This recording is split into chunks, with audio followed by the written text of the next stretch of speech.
Alors, on a des personnages qui nous amènent sur les plaines du Colorado. Un auteur, un photographe qui a rencontré Jack Kerouac, l'auteur de la Beat Generation, avant de venir s'installer dans un coin du Middle West.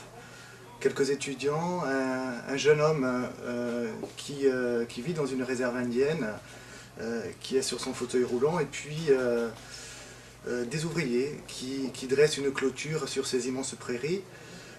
On est dans un décor qui est loin, très loin de la Corse. Pourtant, je suis un auteur corse, justement. Je vis sur cette île.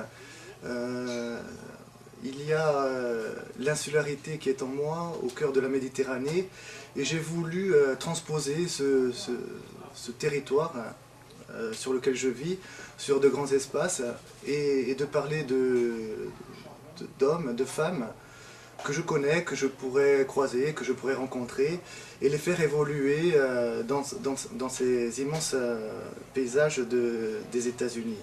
États-Unis, aussi la référence à cette mondialisation, cette vague de la globalisation qui peut venir nous écraser si on ne met pas des filtres.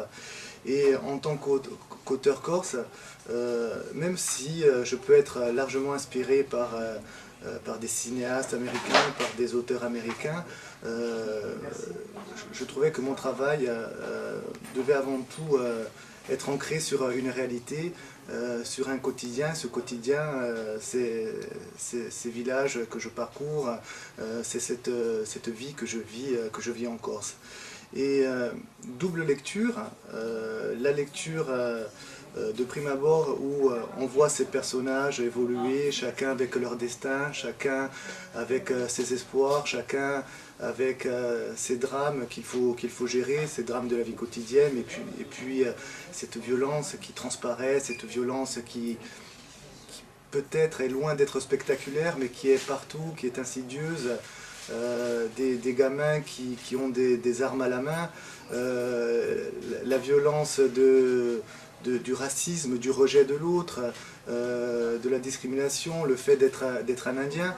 Et puis, il y a une autre lecture qui transpire un peu plus la Corse, qui transpire un peu plus ce que je suis.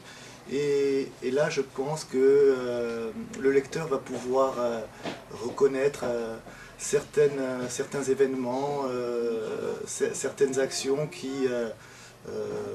dont je me suis inspiré pour écrire cet ouvrage.